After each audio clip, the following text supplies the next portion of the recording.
Naqueles dias, Maria partiu para a região montanhosa, dirigindo-se apressadamente a uma cidade da Judeia. Entrou na casa de Zacarias e cumprimentou Isabel. Quando Isabel ouviu a saudação de Maria, a criança pulou no seu ventre. Isabel ficou cheia do Espírito Santo. Com um grande grito exclamou: Bendita és tu entre as mulheres, e bendito é o fruto do teu ventre. Como posso merecer que a mãe do meu Senhor me venha visitar? Logo que a tua saudação chegou aos meus ouvidos, a criança pulou de alegria no meu ventre. Bem-aventurada aquela que acreditou, porque será cumprido o que o Senhor lhe prometeu. Então Maria disse: A minha alma engrandece o Senhor, e o meu espírito se alegra em Deus, meu Salvador. Palavra da salvação.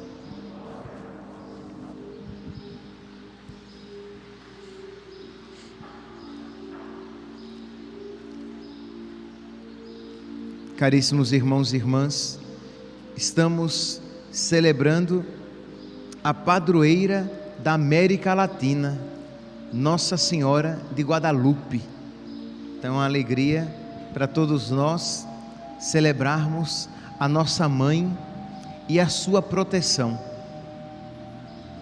A Virgem Maria apareceu em 1500, no dia, quer dizer, a sua primeira aparição, não ainda o milagre do manto do índio, né, em que a sua imagem fica impressa, mas a sua primeira aparição foi no dia 9 de dezembro de 1531.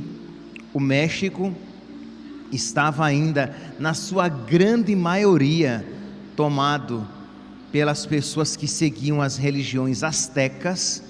Então, muito do México ainda era pagão, e Nossa Senhora então aparece a um índio sexagenário. O Juan Diego tinha um pouco mais de 60 anos de idade, ele já era convertido, ele já era cristão, porque ele estava indo à missa, quando Nossa Senhora apareceu a ele e diz que ele deve ir ao bispo do México, porque ele estava em um pequeno povoado. Disse que ele deveria ir ao bispo do México e dizer a ele que ele deveria construir uma casinha de oração, ali onde muitos se encontrariam com Deus, que ele deveria construir uma casinha de oração, uma igreja, aos pés daquele monte.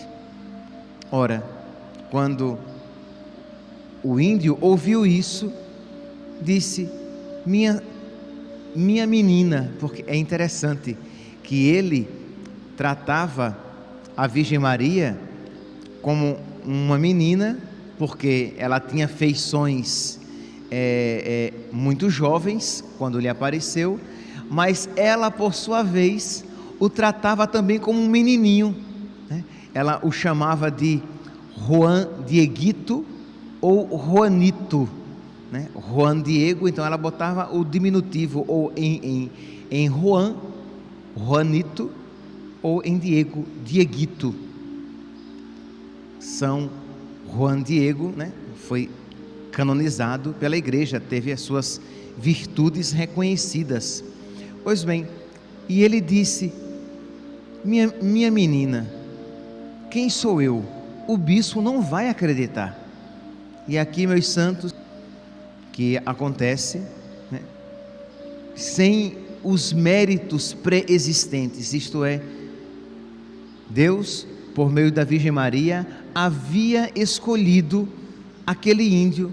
Ele se via tão pequeno e tão incapaz daquela missão, mas foi ela quem escolheu. Pois bem, então ela diz: vá. Ele vai, e é claro, meus santos, que o bispo não acredita, e fez muito bem em não acreditar, porque não se pode acreditar de cara. Como é que chega alguém e diz: olha, Nossa Senhora me apareceu, está me mandando construir uma igreja, e está mandando o Senhor construir uma igreja. Então é claro, é óbvio que o bispo não acreditou, e fez muito bem. Seria muito preocupante um bispo crédulo demais, que logo acreditasse. Disse: olha, nós conversaremos uma outra hora. Ele volta então para Nossa Senhora, naquele mesmo dia, era um sábado, 9 de dezembro de 1531, diz: minha menina, palavras suas, Senhora, menorzinha das minhas filhas, minha menina, expus tua mensagem ao bispo, mas parece que ele não acreditou. Eu peço à senhora, manda uma pessoa mais importante, quem sabe ele vai acreditar. E Nossa Senhora respondeu: menor dos meus filhos, rogo-te encarecidamente que tornes a procurar o bispo.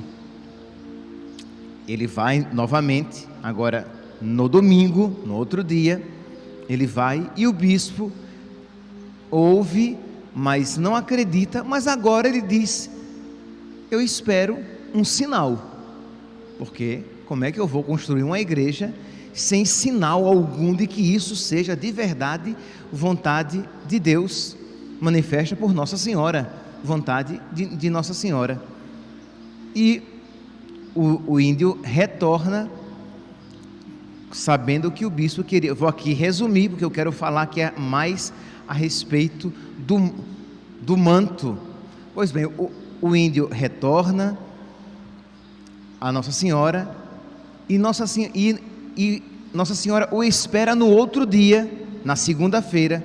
O seu tio adoece, e ele, aqui interessante, ao invés dele ir para o seu encontro com Nossa Senhora, ele tinha um encontro marcado com Nossa Senhora, mas o seu tio estava doente, e o dever de caridade o obrigou a ir cuidar do tio e dar um bolo em Nossa Senhora.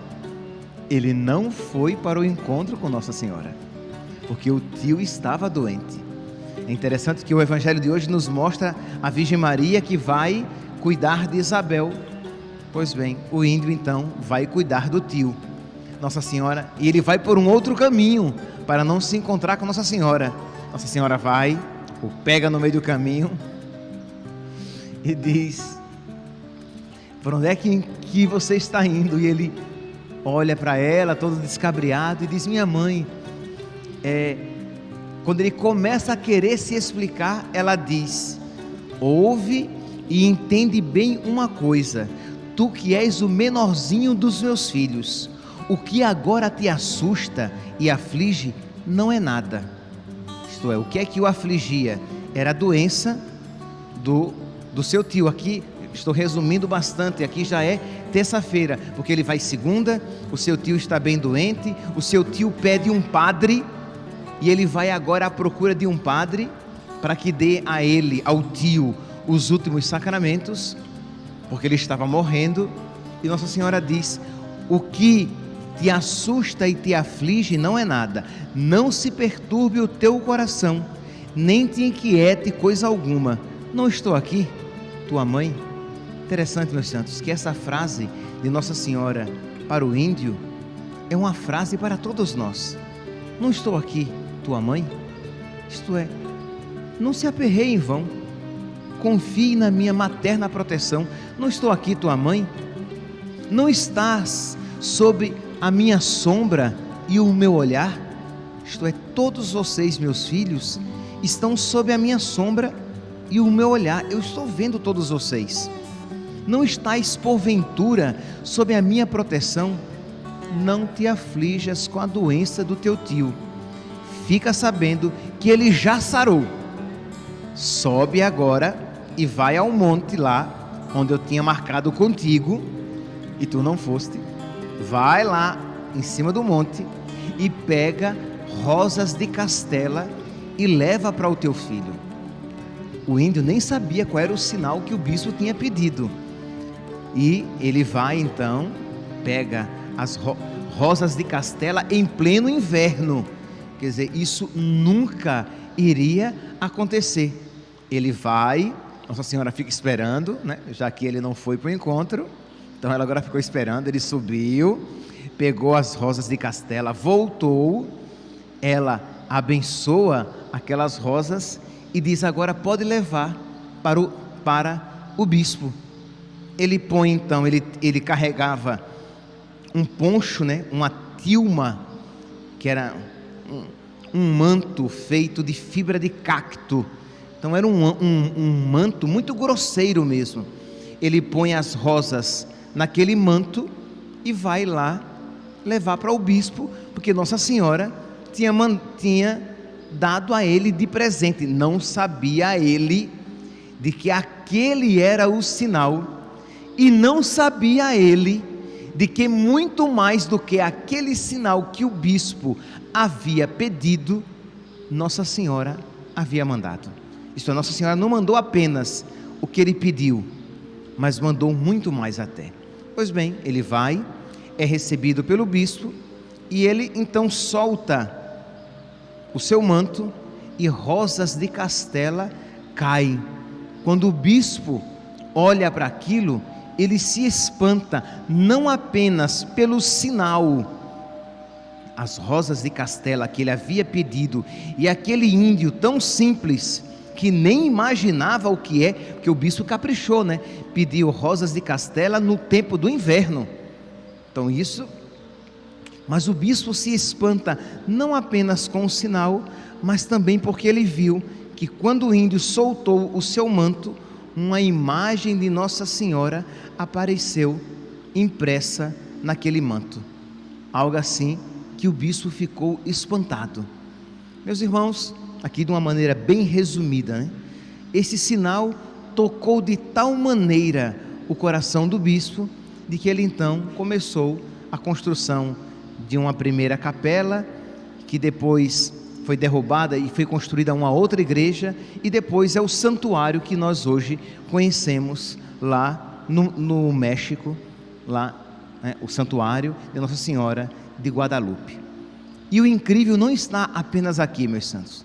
A partir de então, o México começa a se converter, porque aquele sinal, isto é, aquela imagem impressa, aquela imagem de Nossa Senhora impressa naquele manto, ela é um sinal que toca o coração de muitas pessoas, primeiramente até mesmo daqueles que não creem.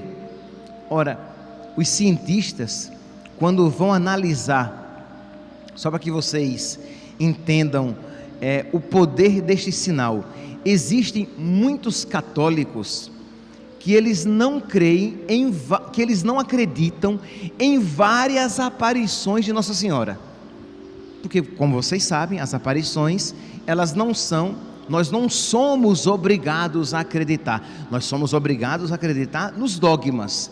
Então existem aparições que muitos católicos e grandes teólogos ou grandes cientistas não acreditam, mas a aparição, o milagre de Nossa Senhora de Guadalupe é unânime, porque até para os mais incrédulos, até para os mais incrédulos, é um sinal eloquente. Primeiro, nós estamos há quase 500 anos desde a aparição, e aquele tecido grosseiro, porque uma tilma, né, aquele manto feito de fibra de cacto, é grosseiro, e ele continua em perfeitas condições ainda hoje. Segundo, quando se faz uma análise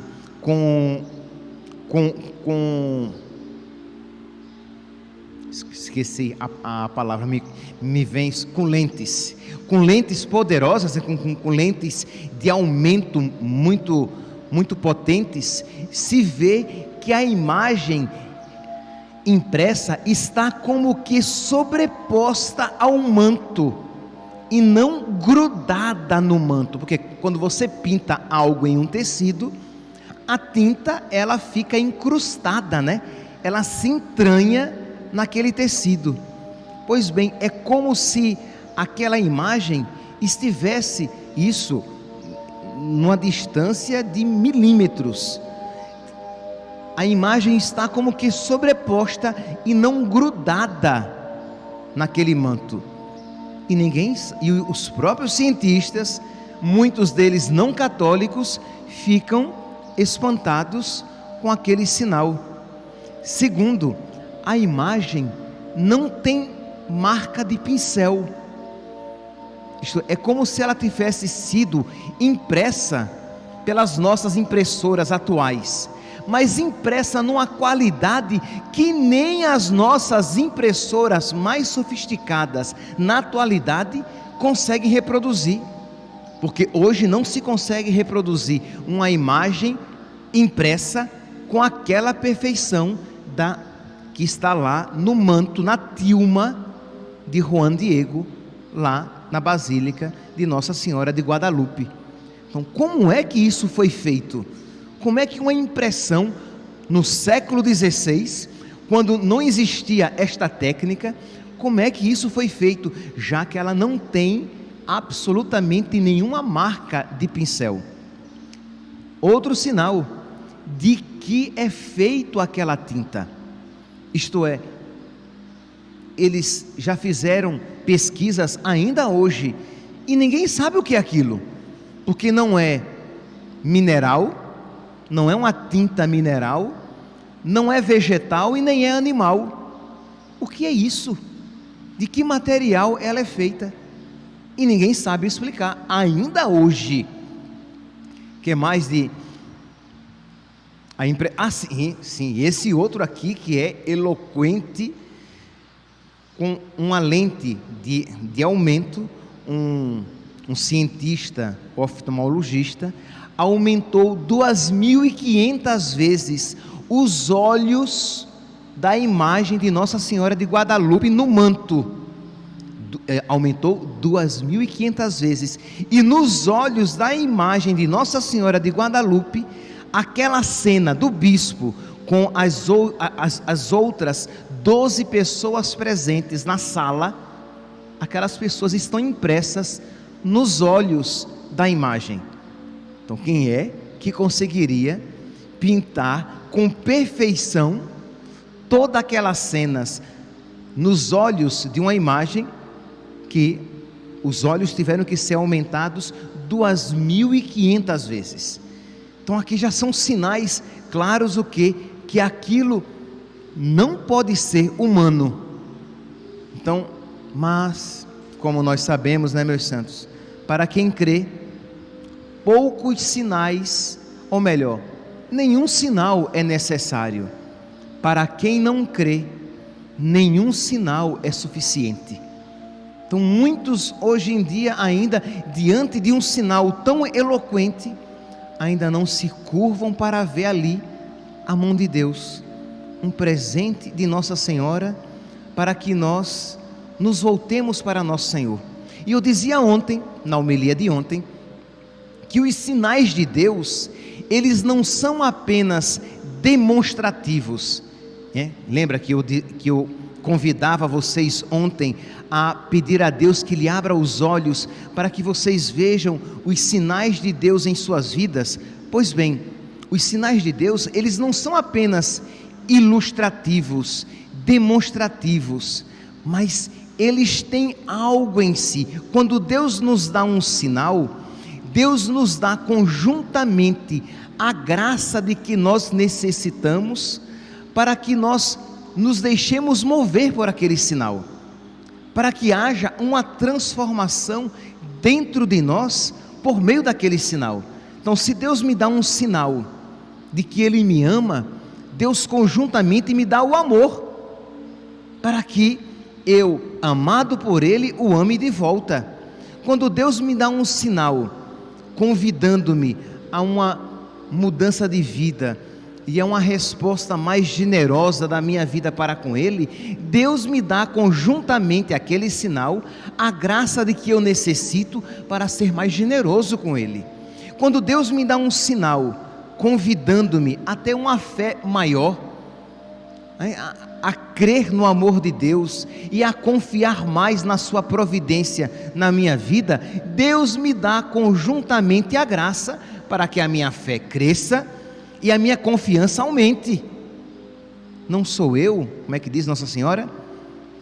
Não estou aqui, eu, a tua mãe, tu não estás sob a minha sombra, sob o meu olhar, não estás porventura sob a minha proteção. Isso que Nossa Senhora diz a respeito dela, é claro, é óbvio, né, meus santos, que se aplica superlativamente a respeito de Deus. Nós estamos sob a proteção de Nossa Senhora e sob a proteção de Deus. Nós estamos sob o olhar de Nossa Senhora e sob o olhar de Deus. Então, mesmo quando a dificuldade nos visita, um problema nos acontece, nós não podemos permitir que isso nos tire a fé. Podemos chorar, podemos sofrer, provavelmente iremos sofrer, mas mesmo em meio às lágrimas e em meio ao sofrimento, devemos dizer: meu Deus, eu confio em vós, eu creio em vós. Minha mãe, eu sei que a Senhora está cuidando de mim, tomando conta da minha vida. Não permita, minha mãe, que eu me revolte com o teu filho, que eu perca a fé, mas que essa situação tão difícil faça com que eu cresça na fé, no amor a Deus, na docilidade à vontade de Deus, que eu aprenda a, com amor, carregar a minha cruz. Então, as dificuldades na nossa vida devem nos fazer crescer no amor, e Deus nos dá esta graça.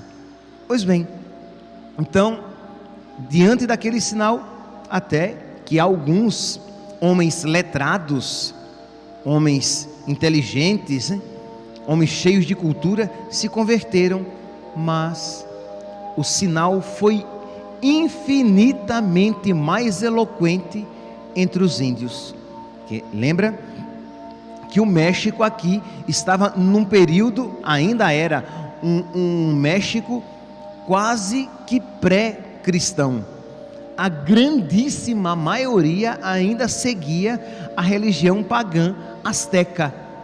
Só que começou a se espalhar entre os índios que uma imagem de uma princesa asteca tinha aparecido. Sim, que Nossa Senhora de Guadalupe, ela está vestida como princesa asteca. E aí os astecas quiseram ver que imagem era essa, e eles começaram a visitar aquele quadro, e eles ao contemplar aquele quadro, eles viam que ela era a mais bela de todas as princesas astecas que eles poderiam imaginar, que era retratada ali uma virgem e grávida. Como é que os índios vendo, como é que ela poderia ser virgem e grávida? Virgem porque ela estava com os cabelos soltos, próprio das virgens, mas grávida porque ela trazia um laço sobre o seu ventre, sinal das mulheres grávidas. Ela tinha uma lua sob os pés. Para nós cristãos, tranquilo, nós vemos um sinal bíblico, mas para os índios, que sabiam que o nome México significa no centro da lua, era um sinal de como que ela estivesse no centro do México. Ela estava revestida de sol, vestida de sol. A imagem de Nossa Senhora de Guadalupe, né, traz aquele esplendor do sol com o qual ela está vestida.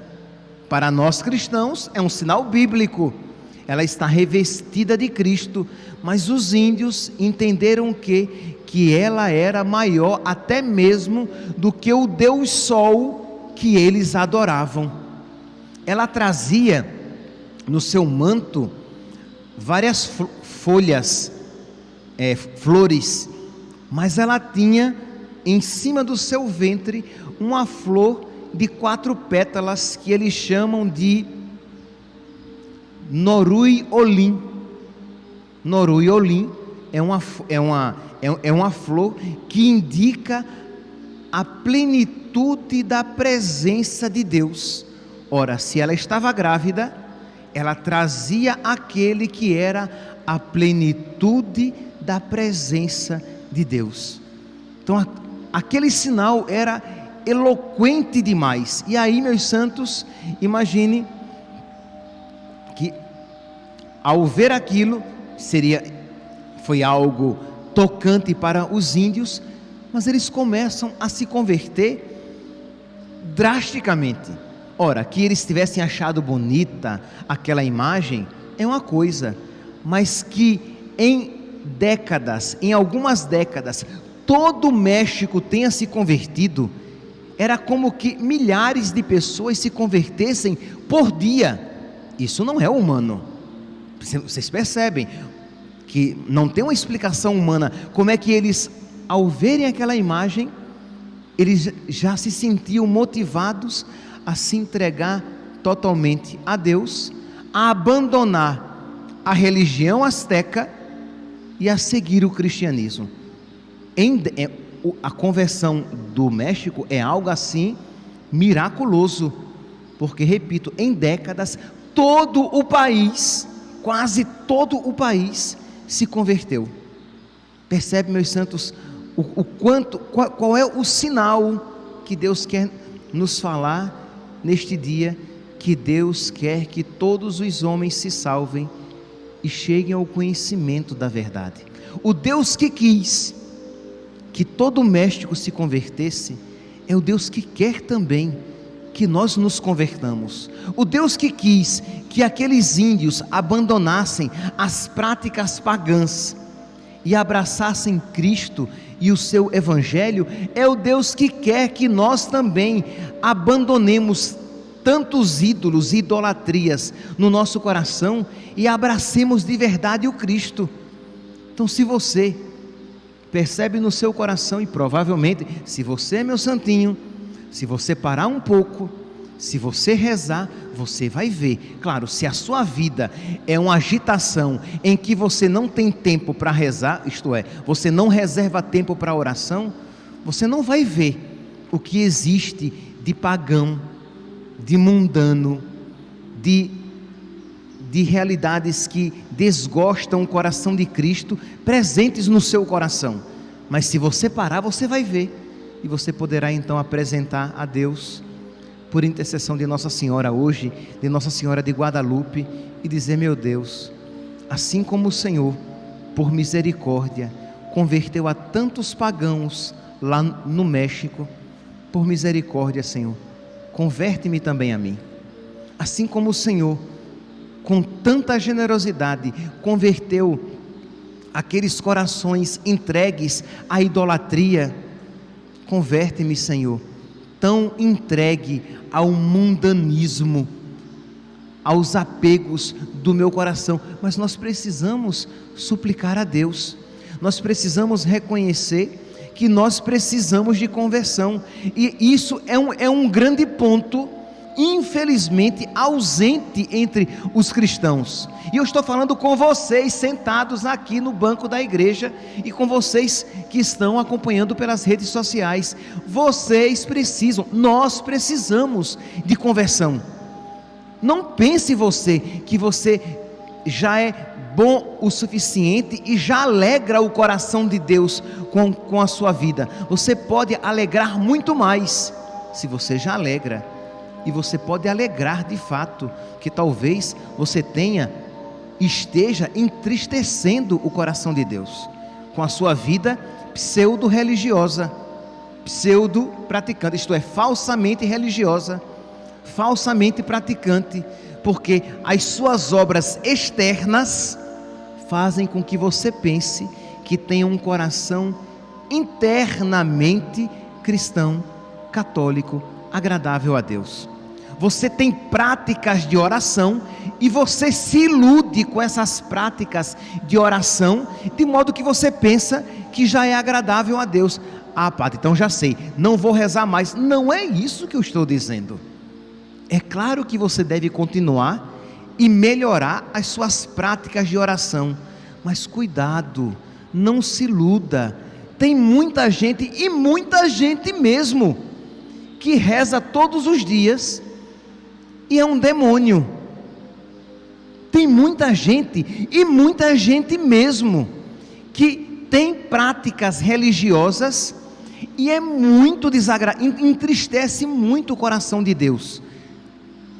Pegando um exemplo histórico, peguem os fariseus. Os fariseus, eles rezavam várias vezes ao dia, e eram a raça de víboras, sepulcros caiados. Então não se engane, desconfie de você mesmo. Lembra que o caminho espiritual é sempre esse: desconfiar de si mesmo, confiar em Deus, desconfiar de si mesmo. Desconfie de você mesmo, de você mesma. Não se agarre: mas eu rezo o terço, mas eu vou à missa, mas eu faço tal novena. Continue rezando o seu terço e procure rezá-lo melhor.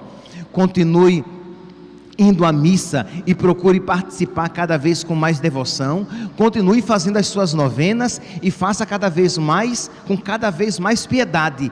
Mas saiba que isso ainda não é um sinal distintivo claro de que você está de verdade alegrando a Deus com a sua vida, porque pode ser, repito, que você seja um demônio, porque nem todo aquele que diz Senhor, Senhor, entrará no reino dos céus.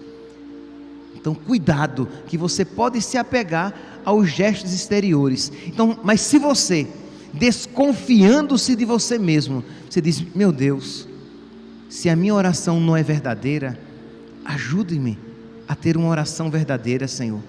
Se a minha piedade é falsa, por misericórdia, Senhor, ajuda-me a ter uma piedade que te agrade. Se eu estou iludido, Senhor, pensando que estou no caminho certo, põe-me, Senhor, no caminho certo, por misericórdia, Senhor, e arranca do meu coração toda falsa segurança, todo orgulho, Senhor, que eu espere tudo de Ti e desespere tudo de mim, que eu não espere nada de mim. Eu sou um miserável pecador, mas que eu procure cada vez mais corresponder com a graça de Deus, mas que no final das contas eu espere tudo de Ti. Pois bem, continuemos aqui.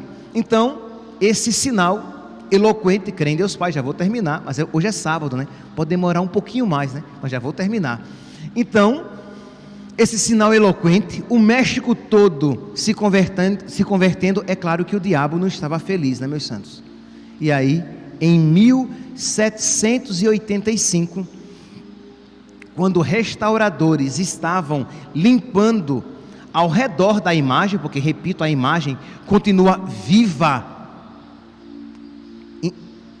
até então viva e intacta, os restauradores derrubam sem querer mais de 1 litro de ácido nítrico sobre a imagem, sobre aquele manto feito de fibra de cacto.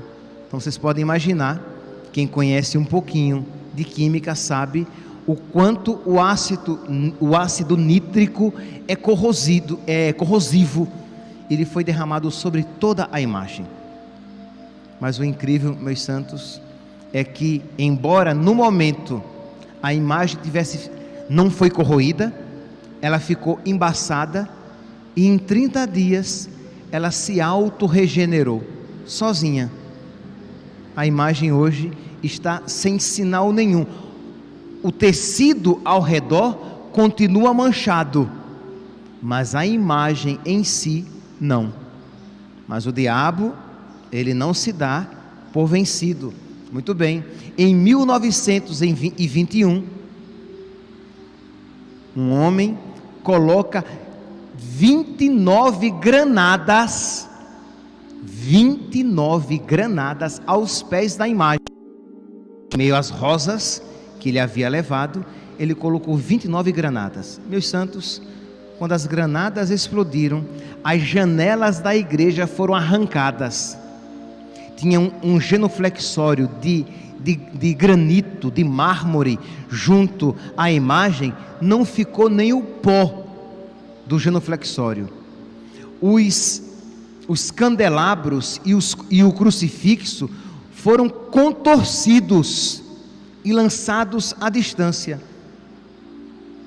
e a imagem ficou intacta. A imagem está intacta. As janelas arrancadas, o genuflexório de pedra totalmente destruído, os candelabros de bronze e o crucifixo de bronze contorcido, retorcido, distorcido, e a imagem intacta. E um último sinal que para mim, esse é um sinal muito poderoso, né? Mas para mim, este último sinal é o mais bonito, talvez pela sua singeleza. A tilma, o manto, como eu falei a vocês, é feita de fibra de cacto, né? Então é um tecido grosseiro, né? É um tecido tão grosseiro que aquele linhão nosso é macio até comparado a ele. Então é um tecido grosseiro, mas onde a imagem está sobreposta, aquele tecido se tornou macio como a seda, que é um sinal claro de que onde a mãe chega, ela torna o que é feio, belo, o que é áspero, macio, o que é resistente, dócil. Aquele tecido tão rústico se tornou tão fino e delicado. É a nossa alma, meus santos, que acolhendo a nossa mãe, pode se tornar assim. Hoje é sábado e é dia de Nossa Senhora de Guadalupe. Então é um dia especial, porque é o dia da nossa padroeira, mas é também um sábado, um dia que nós católicos voltamos o nosso coração e a nossa mente para Nossa Senhora. Talvez o seu coração seja como esta tilma de fibra de cacto, um coração grosseiro, um coração resistente a Deus, um coração feio até, mas que você pode, meu santinho, pedir a Nossa Senhora que visite o seu coração e visite a sua alma. Pode ser que esse coração feio seja do seu filho, da sua filha, do seu irmão, do seu pai, da sua mãe, de alguém por quem você reze, do seu marido, da sua esposa, e você sabe, sem orgulho nenhum no seu coração, mas você sabe que é um coração feio, um coração que vive no pecado, um coração grosseiro, um coração resistente, e você como filho diz: minha mãe, visita aquele coração, para que ele se torne um coração belo, um coração dócil, um coração maleável como a seda, não resistente à vontade de Deus. Ela, meus santos, porque ela é a onipotência suplicante, ela tudo pode de Deus alcançar. Que nós hoje então, neste dia, recorramos à nossa mãe, porque ela nos diz: não estou eu aqui, tua mãe?